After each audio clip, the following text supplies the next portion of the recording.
Hello everyone. आज हम लोग सॉल्व करेंगे एक्सरसाइज 6.3 का क्वेश्चन 10। क्वेश्चन 10 में दिया गया है जो ट्रायंगल है ए बी सी वो आपका सिमिलर है ट्रायंगल एफ ई जी के। यहाँ पे ध्यान दीजिएगा, एफ ई जी के सिमिलर है, ना कि ई एफ जी के। तो यहाँ पे एक ट्रायंगल बना लेंगे ए बी सी और इसी की करेस्पॉन्डिंग लिख देंगे एफ ई जी। दो ट्रायंगल्स हो गए और ये दोनों सिमिलर है। इसका मतलब क्या हुआ, जो एंगल ए है वो एंगल एफ के बराबर होगा, जो एंगल बी है वो एंगल ई के बराबर होगा। एंगल ए एंगल एफ के बराबर होगा, एंगल बी एंगल ई के बराबर होगा। और ऐसे ही जो एंगल सी है वो किसके बराबर होगा, एंगल जी के, क्योंकि ए बी सी और एफ ई जी सिमिलर हैं। साथ में दिया गया है कि जो सी डी है वो एंगल ए सी बी का बाइसेक्टर है, यानी जो सी डी है वो इस एंगल को दो इक्वल पार्ट में डिवाइड करेगा। मान लीजिए ये है एंगल 1 और ये है एंगल 2। और दिया गया है कि जी एच जो है वो ई जी एफ का बाइसेक्टर है, यानी एंगल जी को ये दो इक्वल पार्ट में डिवाइड करेगा। तो इसको 3 बोलेंगे और इसको बोल लेंगे 4। अब यहां ध्यान से समझिएगा, मान लीजिए जो एंगल सी है वो पूरा एंगल मान लीजिए 60 डिग्री का है, तो एंगल जी कितने का होगा, ये भी 60 डिग्री का होगा, क्योंकि दोनों ट्रायंगल्स क्या हैं, सिमिलर हैं। और ये दो इक्वल पार्ट में डिवाइडेड है, तो एंगल 1 कितना होगा 30 और एंगल 2 भी 30। ऐसे ही जो एंगल 3 है वो भी 30 होगा और जो एंगल 4 है वो भी 30 होगा, इसका हाफ।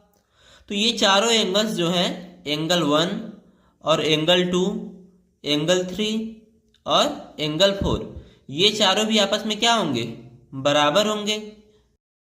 तो सॉल्यूशन में लिख देंगे given that triangle A B C is similar to triangle F E G, तो ये तीनों एंगल्स आपस में क्या होंगे, बराबर होंगे। आल्सो गिवन दैट जो डी सी ए है यानी एंगल 1 और एंगल 2 यानी डी सी बी वो एंगल सी का हाफ है, और जो एंगल एच जी एफ है यानी एंगल 3 और जो एंगल एच जी ई है यानी एंगल 4 ये एंगल जी के हाफ हैं, और ये दोनों आपस में बराबर हैं, तो इनके हाफ्स भी क्या होंगे, आपस में बराबर होंगे। तो यहाँ से हमें क्या मिलेगा, जो D C A D C B H G F और एच जी ई चारों आपस में क्या हो जाएंगे, बराबर हो जाएंगे। इसको बना लेंगे इक्वेशन 1। और हमको क्या प्रूफ करना है, जो सी डी और जी एच का रेशियो है वो ए सी और एफ जी के रेशियो की इक्वल है। साथ में जो ट्रायंगल डी सी बी है वो ट्रायंगल एच जी ई की सिमिलर है, और जो ट्रायंगल डी सी ए है वो सिमिलर है ट्रायंगल एच जी एफ के। तो आते हैं इसके सेकेंड पार्ट पे। फर्स्ट पार्ट को हम लोग एकदम लास्ट में करेंगे। तो इसका सेकेंड पार्ट में हमें प्रूफ करना है triangle D C B is similar to triangle H G E. तो सॉल्यूशन में लिखेंगे इन ट्रायंगल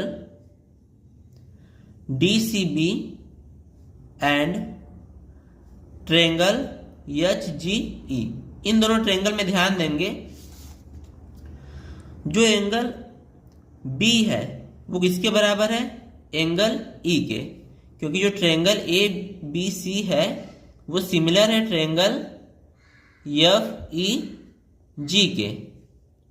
और जो एंगल डी सी बी है यानी ये एंगल वो किसके बराबर होगा, एंगल एच जी एफ के, क्योंकि चारों एंगल्स आपस में बराबर हैं इक्वेशन 1 से। तो यहां से लिख देंगे angle D C B equals to angle H G E by equation 1। इस इक्वेशन में देखिए ये है आपका एंगल एच जी ई और ये है आपका एंगल डी सी बी, ये दोनों क्या है, बराबर हैं। तो किन्हीं भी ट्रायंगल्स के अगर दो एंगल सेम हैं तो ट्रायंगल्स क्या होते हैं, सिमिलर होते हैं। तो लिख देंगे therefore triangle D C B is similar to triangle H G E. Criteria क्या रहेगी, बाई एंगल एंगल क्राइटेरिया। अब आते हैं इसके थर्ड पार्ट पे। तो यहाँ पे हमें प्रूव करना है कि जो डी सी ए है ये सिमिलर होगा एच जी एफ के। तो यहाँ पे देखिए जो एंगल ए है वो किसके बराबर होगा, एंगल एफ के, क्योंकि ए बी सी और एफ ई जी आपस में क्या है, सिमिलर है। तो यहाँ पे रीजन दे देंगे triangle ABC is similar to triangle FEG। साथ में जो एंगल DCA है वो किसके बराबर होगा? एंगल HGF के। इक्वेशन 1 से।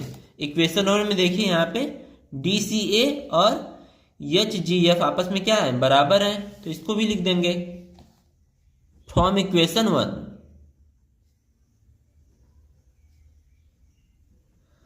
अब किन्हीं भी ट्रायंगल्स के अगर दो एंगल सेम है तो ट्रायंगल क्या हो जाएंगे? सिमिलर हो जाएंगे। तो यहां पे लिख देंगे therefore triangle DCA is similar to triangle HGF by angle criteria. अब आते हैं इसके फर्स्ट पार्ट पे। तो यहां पे हमें प्रूव करना है कि जो CD और GH का रेशियो है वो इक्वल होगा AC और FG के रेशियो के। तो यहाँ पे हम ऑलरेडी प्रूव कर चुके हैं कि जो ट्रायंगल DCA है वो सिमिलर है ट्रायंगल HGF के। ये हमने प्रूव कर लिया है। तो यहाँ से देखिए हम साइड्स का रेशियो इक्वल दिखा सकते हैं। तो अगर हम C से D की तरफ बढ़ें तो CD का रेशियो किससे दिखाएंगे? G से H की तरफ बढ़ेंगे तो CD अपॉन GH करेंगे इक्वल्स टू यहाँ पे AC है, यानी हम A से C की तरफ बढ़ रहे हैं तो यहाँ पे क्या करेंगे? F से G की तरफ जाएंगे तो AC अपॉन FG हो जाएगा। और यही हमको प्रूव करना था, तो हेंस प्रूव्ड। अच्छा, क्वेश्चन आ रहा होगा कि फर्स्ट पार्ट को हम पहले क्यों नहीं किए? अगर पहले कर दिए होते तो हमको ये फिर से प्रूव करना पड़ता, इसलिए हम पहले थर्ड पार्ट किए हैं और उसके बाद हम लोग फर्स्ट पार्ट किए हैं।